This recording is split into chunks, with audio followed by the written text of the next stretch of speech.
For some reason or other, the house was crowded that night, and the fat Jew manager who met them at the door was beaming from ear to ear with an oily, tremulous smile. He escorted them to their box with a sort of pompous humility, waving his fat jeweled hands and talking at the top of his voice. Dorian Gray loathed him more than ever. He felt as if he had come to look for Miranda and had been met by Caliban. Lord Henry, upon the other hand, rather liked him. At least he declared he did, and insisted on shaking him by the hand, and assured him that he was proud to meet a man who had discovered a real genius and gone bankrupt over Shakespeare. Hallward amused himself with watching the faces in the pit. The heat was terribly oppressive, and the huge sunlight flamed like a monstrous dahlia with petals of fire. The youths in the gallery had taken off their coats and waistcoats and hung them over the side. They talked to each other across the theater and shared their oranges with the tawdry painted girls who sat by them. Some women were laughing in the pit. Their voices were horribly shrill and discordant. The sound of the popping of corks came from the bar. "What a place to find one's divinity in," said Lord Henry. "Yes," answered Dorian Gray. "It was here I found her, and she is divine beyond all living things. When she acts you will forget everything. These common people here, with their coarse faces and brutal gestures, become quite different when she is on the stage. They sit silently and watch her. They weep and laugh as she wills them to do. She makes them as responsive as a violin. She spiritualizes them, and one feels that they are of the same flesh and blood as one's self." "Oh, I hope not," murmured Lord Henry, who was scanning the occupants of the gallery through his opera glass. "Don't pay any attention to him, Dorian," said Hallward. "I understand what you mean, and I believe in this girl. Anyone you love must be marvelous, and any girl that has the effect you describe must be fine and noble. To spiritualize one's age, that is something worth doing. If this girl can give a soul to those who have lived without one, if she can create the sense of beauty in people whose lives have been sordid and ugly, if she can strip them of their selfishness and lend them tears for sorrows that are not their own, she is worthy of all your adoration, worthy of the adoration of the world. This marriage is quite right. I did not think so at first, but I admit it now. God made Sybil Vane for you. Without her you would have been incomplete." "Thanks, Basil," answered Dorian Gray, pressing his hand. "I knew that you would understand me. Harry is so cynical, he terrifies me. But here is the orchestra. It is quite dreadful, but it only lasts for about 5 minutes. Then the curtain rises, and you will see the girl to whom I am going to give all my life, to whom I have given everything that is good in me." A quarter of an hour afterwards, amidst an extraordinary turmoil of applause, Sybil Vane stepped onto the stage. Yes, she was certainly lovely to look at, one of the loveliest creatures, Lord Henry thought, that he had ever seen. There was something of the fawn in her shy grace and startled eyes. A faint blush, like the shadow of a rose in a mirror of silver, came to her cheeks as she glanced at the crowded, enthusiastic house. She stepped back a few paces, and her lips seemed to tremble. Basil Hallward leaped to his feet and began to applaud. Dorian Gray sat motionless, gazing on her, like a man in a dream. Lord Henry peered through his opera glass, murmuring, "Charming, charming." The scene was the hall of Capulet's house, and Romeo in his pilgrim's dress had entered with Mercutio and his friends. The band, such as it was, struck up a few bars of music, and the dance began. Through the crowd of ungainly, shabbily dressed actors, Sybil Vane moved like a creature from a finer world. Her body swayed as she danced, as a plant sways in the water. The curves of her throat were like the curves of a white lily. Her hands seemed to be made of cool ivory. Yet she was curiously listless. She showed no sign of joy when her eyes rested on Romeo, the few lines she had to speak.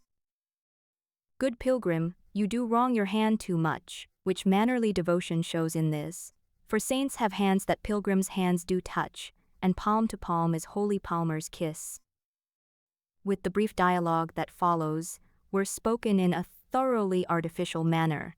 The voice was exquisite, but from the point of view of tone it was absolutely false. It was wrong in color. It took away all the life from the verse. It made the passion unreal.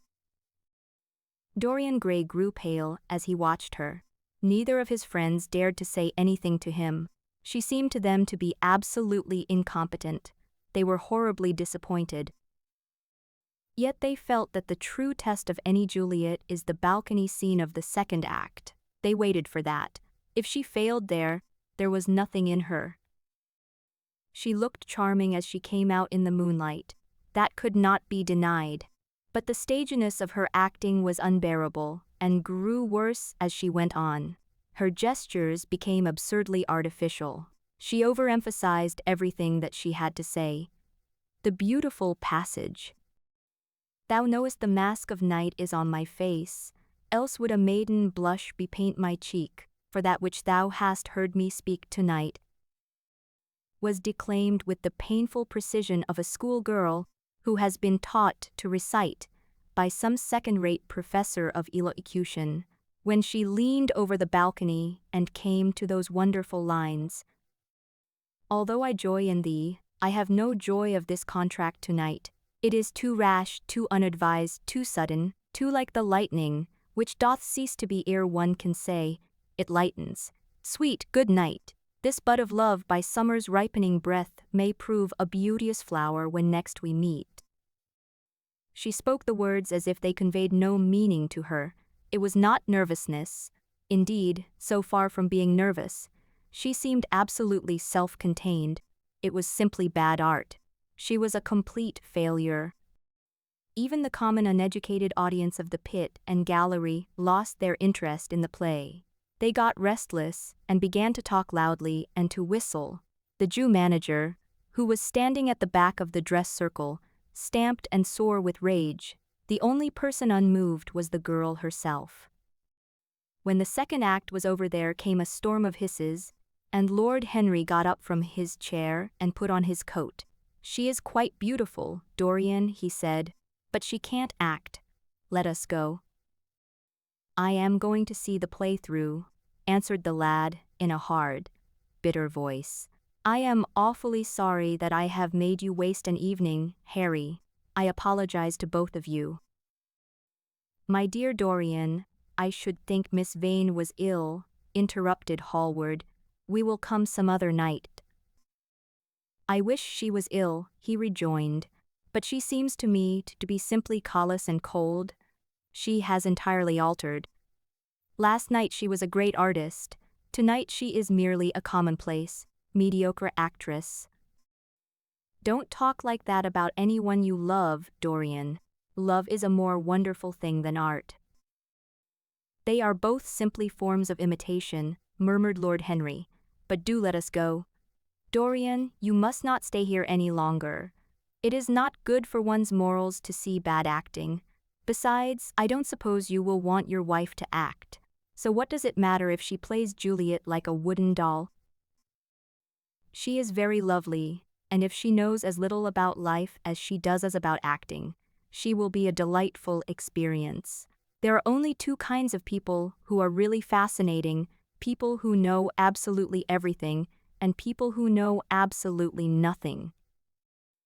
"Good heavens, my dear boy, don't look so tragic. The secret of remaining young is never to have an emotion that is unbecoming.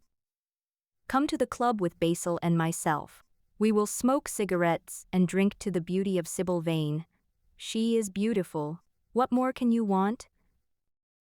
"Please go away, Harry," cried the lad. "I really want to be alone." "Basil, you don't mind my asking you to go?" "Ah! Can't you see that my heart is breaking?" The hot tears came to his eyes. His lips trembled, and rushing to the back of the box, he leaned up against the wall, hiding his face in his hands. "Let us go, Basil," said Lord Henry, with a strange tenderness in his voice, and the two young men passed out together. A few moments afterwards the footlights flared up, and the curtain rose on the third act. Dorian Gray went back to his seat. He looked pale and proud and indifferent. The play dragged on, and seemed interminable. Half of the audience went out, tramping in heavy boots, and laughing. The whole thing was a fiasco. The last act was played to almost empty benches. As soon as it was over, Dorian Gray rushed behind the scenes into the green room. The girl was standing alone there, with a look of triumph on her face. Her eyes were lit with an exquisite fire. There was a radiance about her. Her parted lips were smiling over some secret of their own. When he entered, she looked at him, and an expression of infinite joy came over her. "How badly I acted tonight, Dorian," she cried. "Horribly," he answered, gazing at her in amazement. "Horribly." "It was dreadful. Are you ill? You have no idea what it was. You have no idea what I suffered." The girl smiled. "Dorian," she answered, lingering over his name with long-drawn music in her voice, as though it were sweeter than honey to the red petals of her lips. "Dorian, you should have understood. But you understand now, don't you?" "Understand what?" he asked angrily. "Why I was so bad tonight, why I shall always be bad, why I shall never act well again." He shrugged his shoulders. "You are ill, I suppose. When you are ill you shouldn't act. You make yourself ridiculous. My friends were bored. I was bored." She seemed not to listen to him. She was transfigured with joy. An ecstasy of happiness dominated her. "Dorian, Dorian," she cried, "before I knew you, acting was the one reality of my life. It was only in the theater that I lived. I thought that was all true. I was Rosalind one night and Portia the other. The joy of Beatrice was my joy, and the sorrows of Cordelia were mine also. I believed in everything. The common people who acted with me seemed to me to be godlike. The painted scenes were my world. I knew nothing but shadows, and I thought them real. You came. Oh, my beautiful love! And you freed my soul from prison. You taught me what reality really is. Tonight, for the first time in my life, I saw through the hollowness, the sham, the silliness of the empty pageant in which I had always played. Tonight, for the first time, I became conscious that the Romeo was hideous and old, and painted, that the moonlight in the orchard was false, that the scenery was vulgar, and that the words I had to speak were unreal, were not my words, not what I wanted to say. You had brought me something higher, something of which all art is but a reflection. You have made me understand what love really is. My love! My love! I am sick of shadows. You are more to me than all art can ever be. What have I to do with the puppets of a play? When I came on tonight, I could not understand how it was that everything had gone from me. Suddenly it dawned on my soul what it all meant. The knowledge was exquisite to me. I heard them hissing, and I smiled. What should they know of love? Take me away, Dorian. Take me away with you, where we can be quite alone. I hate the stage. I might mimic a passion that I do not feel, but I cannot mimic one that burns me like fire. Oh, Dorian, Dorian, you understand now what it all means. Even if I could do it, it would be profanation for me to play at being in love. You have made me see that. He flung himself down on the sofa and turned away his face. You have killed my love, he muttered. She looked at him in wonder and laughed. He made no answer. She came across to him and stroked his hair with her little fingers. She knelt down and pressed his hands to her lips. He drew them away, and a shudder ran through him. Then he leaped up and went to the door. Yes, he cried, you have killed my love. You used to stir my imagination. Now you don't even stir my curiosity. You simply produce no effect. I loved you because you were wonderful, because you had genius and intellect, because you realized the dreams of great poets and gave shape and substance to the shadows of art. You have thrown it all away. You are shallow and stupid. My God, How mad I was to love you! What a fool I have been! You are nothing to me now. I will never see you again. I will never think of you. I will never mention your name. You don't know what you were to me once. Once? Why, oh, I can't bear to think of it!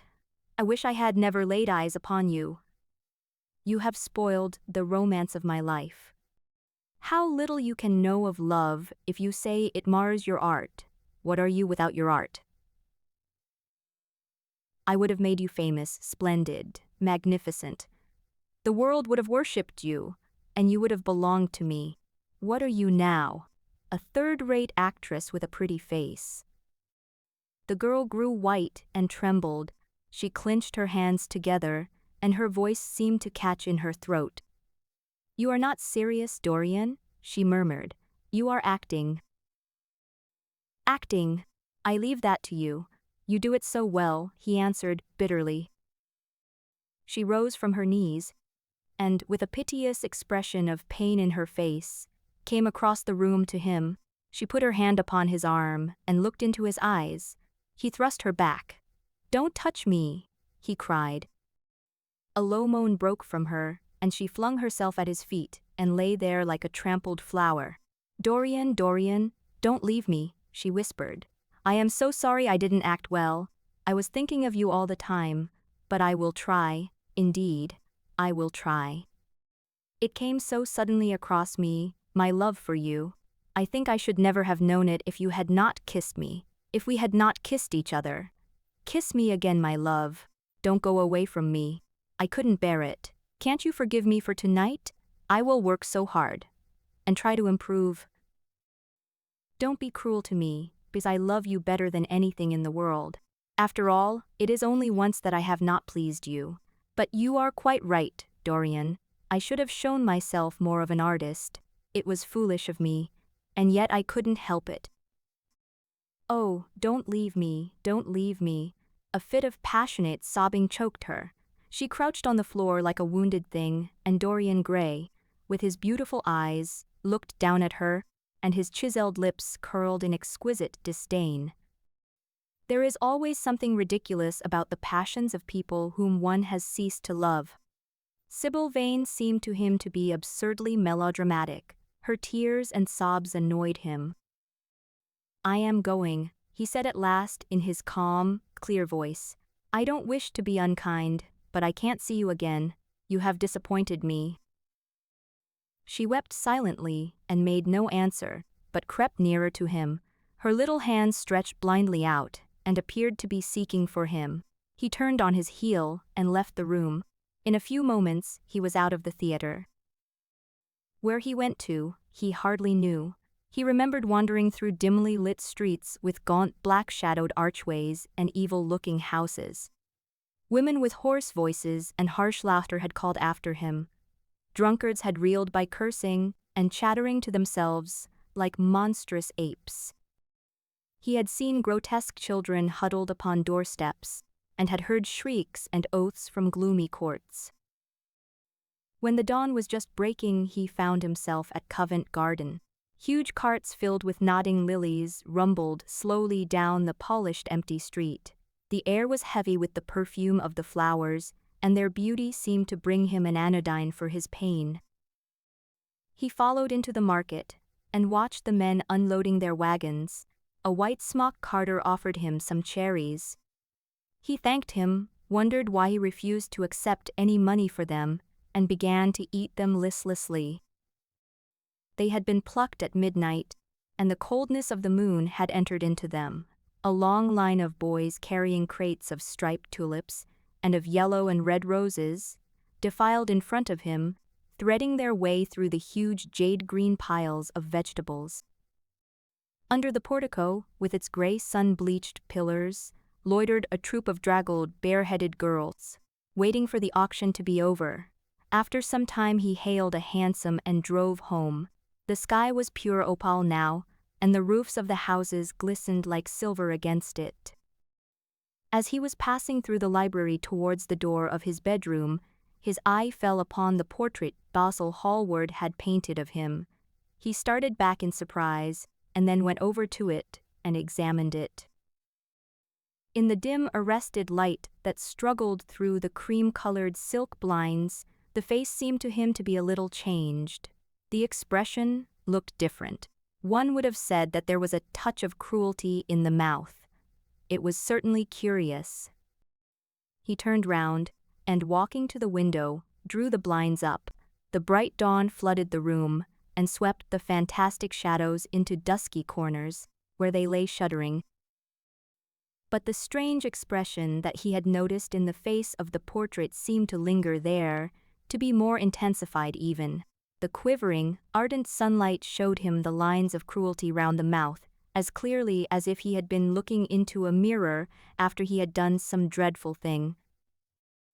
He winced, and taking up from the table an oval glass framed in ivory cupids that Lord Henry had given him, he glanced hurriedly into it. No line like that warped his red lips. What did it mean? He rubbed his eyes, and came close to the picture, and examined it again. There were no signs of any change when he looked into the actual painting, and yet there was no doubt that the whole expression had altered. It was not a mere fancy of his own. The thing was horribly apparent. He threw himself into a chair, and began to think. Suddenly there flashed across his mind what he had said in Basil Hallward's studio the day the picture had been finished. Yes, he remembered it perfectly. He had uttered a mad wish that he himself might remain young, and the portrait grow old, that his own beauty might be untarnished, and the face on the canvas bear the burden of his passions and his sins, that the painted image might be seared with the lines of suffering and thought, and that he might keep all the delicate bloom and loveliness of his then just conscious boyhood. Surely his prayer had not been answered. Such things were impossible. It seemed monstrous even to think of them, and yet there was the picture before him with the touch of cruelty in the mouth. Cruelty. Had he been cruel? It was the girl's fault, not his. He had dreamed of her as a great artist, had given his love to her because he had thought her great. Then she had disappointed him, she had been shallow and unworthy. And yet a feeling of infinite regret came over him, as he thought of her lying at his feet sobbing like a little child. He remembered with what callousness he had watched her. Why had he been made like that? Why had such a soul been given to him? But he had suffered also. During the 3 terrible hours that the play had lasted, he had lived centuries of pain, aeon upon aeon of torture. His life was well worth hers. She had marred him for a moment, if he had wounded her for an age. Besides, women were better suited to bear sorrow than men. They lived on their emotions. They only thought of their emotions. When they took lovers, it was merely to have someone with whom they could have scenes.